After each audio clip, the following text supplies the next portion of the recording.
Denmark என்ற நாட்டில் ஒரு பெரிய அரசர் இருந்தார். அவரின் பெயர் ஹாம்லெட் அரசர். அவர் மிகவும் வீரமான அரசர்.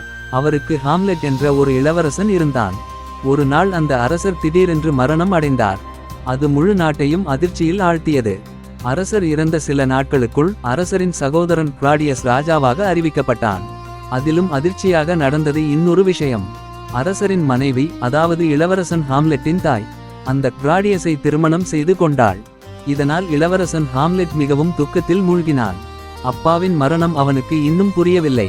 அதற்குள் தாயின் இந்த திருமணம் அவனை மனதளவில் உடைத்தது. ஒரு இரவு அரண்மனை காவலர்கள் ஒரு விசித்திரமான விஷயத்தை பார்த்தார்கள். அவர்கள் சொன்னார்கள், இரவு நேரத்தில் மன்னர் ஹாம்லெட்டின் ஆவி அரண்மனை அருகே தோன்றுகிறது. இந்த செய்தி இளவரசன் ஹாம்லெட்டிடம் சென்றது. முதலாக அவன் நம்பவில்லை. ஆனால் அடுத்த இரவு அவன் காவலர்களுடன் சென்றான். அப்போது அவன் கண்முன்னே ஒரு ஆவி தோன்றியது. அது வேறு யாரும் இல்லை, அது அவன் இறந்த தந்தையின் ஆவி. அந்த ஆவி ஹாம்லெட்டிடம் ஒரு அதிர்ச்சி உண்மையை சொன்னது. நான் இயற்கையாக இறக்கவில்லை, என்னை கொன்றவன் உன் மாமன் கிளாடியஸ். இந்த வார்த்தைகள் ஹாம்லெட்டின் மனதை குலைத்துவிட்டது. அந்த நொடியில் இருந்து அவன் மனதில் ஒரே ஒரு எண்ணம் மட்டும், என் தந்தையை கொன்றவனை நான் கண்டிப்பாக தண்டிக்க வேண்டும். இதிலிருந்து ஹாம்லெட்டின் வாழ்க்கை முழுவதும் மாறிவிடுகிறது. அந்த இரவில் தந்தையின் ஆவி சொன்ன உண்மை ஹாம்லெட்டின் மனதில் அடிக்கடி ஒலித்துக் கொண்டே இருந்தது. உன் மாமன் கிளாடியஸ் என்னை விஷம் கொடுத்து கொன்றான். இந்த வார்த்தைகளை மறக்க முடியவில்லை. ஆனால் ஹாம்லெட் உடனே பழி வாங்க விரும்பவில்லை. அவன் முதலில் உண்மையை உறுதியாக தெரிந்து கொள்ள வேண்டும் என்று நினைத்தான். அதற்காக அவன் ஒரு திட்டம் போடுகிறான். அவன் தன்னை பைத்தியமாக நடிக்கத் தொடங்கினான். அரண்மனையில் உள்ள எல்லாரும் ஹாம்லெட் பைத்தியமாகி விட்டான் என்று நினைக்க ஆரம்பித்தார்கள். ஆனால் உண்மையில் அவன் மிகவும் புத்திசாலித்தனமாக எல்லாவற்றையும் கவனித்துக் கொண்டிருந்தான். ஒரு நாள் அரண்மனைக்கு நாடக கலைஞர்கள் வந்தார்கள். அப்போது ஹாம்லெட்டுக்கு ஒரு யோசனை வந்தது.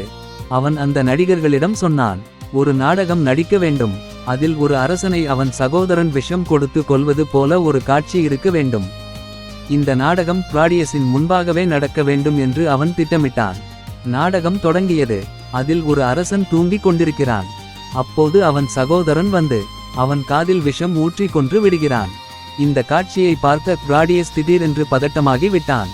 அவன் உடனே எழுந்து அந்த இடத்தை விட்டு வெளியேறிவிட்டான். அதை பார்த்த ஹாம்லெட்டுக்கு ஒரு விஷயம் தெளிவாகிவிட்டது.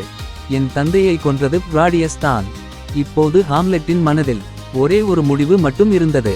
அவன் தந்தையின் மரணத்திற்கு நிச்சயம் பழி வாங்க வேண்டும். ஆனால் அதற்கு பிறகு நடக்கப் போகும் சம்பவங்கள் அரண்மனையின் வாழ்க்கையை முழுவதும் மாற்றப்போகிறது. நாடகத்தின் மூலம் கிளாடியஸ் தான் குற்றவாளி என்று ஹாம்லெட்டுக்கு உறுதி ஆகிவிட்டது. இப்போது அவன் மனதில் ஒரு எண்ணம் மட்டும், என் தந்தைக்கு நடந்த அநியாயத்துக்கு பழி வாங்க வேண்டும். ஒரு நாள் ஹாம்லெட் அரண்மனையில் நடந்து கொண்டிருந்தான். அப்போது கிளாடியஸ் தனியாக ஒரு அறையில் பிரார்த்தனை செய்து கொண்டிருந்தான். அந்த நேரத்தில் ஹாம்லெட்டின் கையில் ஒரு வாள் இருந்தது. அவன் கிளாடியஸை கொல்லலாம். ஆனால் ஹாம்லெட் ஒரு நொடி நின்றான். இவன் இப்போது பிரார்த்தனை செய்கிறான். இந்த நேரத்தில் நான் அவனை கொன்றால் அவன் பாவம் மன்னிக்கப்பட்டு சொர்க்கத்திற்கு போய்விடுவான். இந்த எண்ணம் அவனை தடுத்து நிறுத்தியது. அவன் அந்த இடத்தை விட்டு வெளியே சென்றான். அதற்கு பிறகு ஹாம்லெட் தனது தாய் கெர்ட்ரூட் அறைக்கு சென்றான். அவன் மிகவும் கோபமாக இருந்தான். என் தந்தை இறந்த உடனே நீ என் கிளாடியஸை திருமணம் செய்தாய் என்று தாயிடம் கேட்டான். அவர்கள் இருவரும் கடுமையாக வாதித்துக் கொண்டிருந்தார்கள். அப்போது அந்த அறையில் ஒரு திரை பின்னால் யாரோ மறைந்து இருந்தார். அவர் பாலோனியஸ். அவர் ராணியை பாதுகாக்க அங்கு ஒளிந்து கொண்டு ஹாம்லெட்டின் பேச்சை கேட்டு கொண்டிருந்தார்.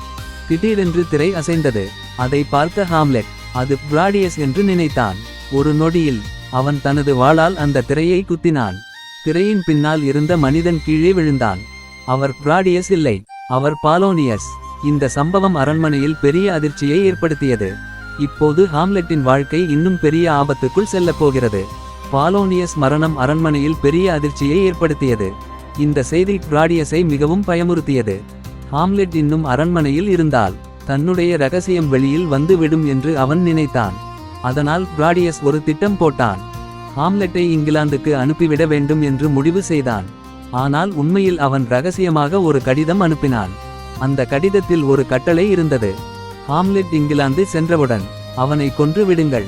ஆனால் பயணத்தின் போது ஹாம்லெட் அந்த திட்டத்தை தெரிந்து கொண்டான். அவன் புத்திசாலித்தனமாக அந்த கடிதத்தை மாற்றிவிட்டான். அதனால் ஹாம்லெட் உயிருடன் மீண்டும் டென்மார்க் திரும்பினான். இந்நேரத்தில் பாலோனியஸின் மகன் லாயர்டிஸ் தந்தையின் மரணத்தால் மிகவும் கோபமாக இருந்தான். கிளாடியஸ் இந்த வாய்ப்பை பயன்படுத்திக் கொண்டான். அவன் லாயர்டீஸிடம் சொன்னான், நீ ஹாம்லெட்டுடன் ஒரு வாள் சண்டை போடு. அதில் ஹாம்லெட்டை கொன்று விடலாம். அவர்கள் ஒரு மோசமான திட்டம் போட்டார்கள். லாயர்டீஸின் வாளில் விஷம் தடவப்பட்டது. மேலும் ஒரு விஷம் கலந்த பானமும் தயாராக வைத்தார்கள். வாள் சண்டை தொடங்கியது.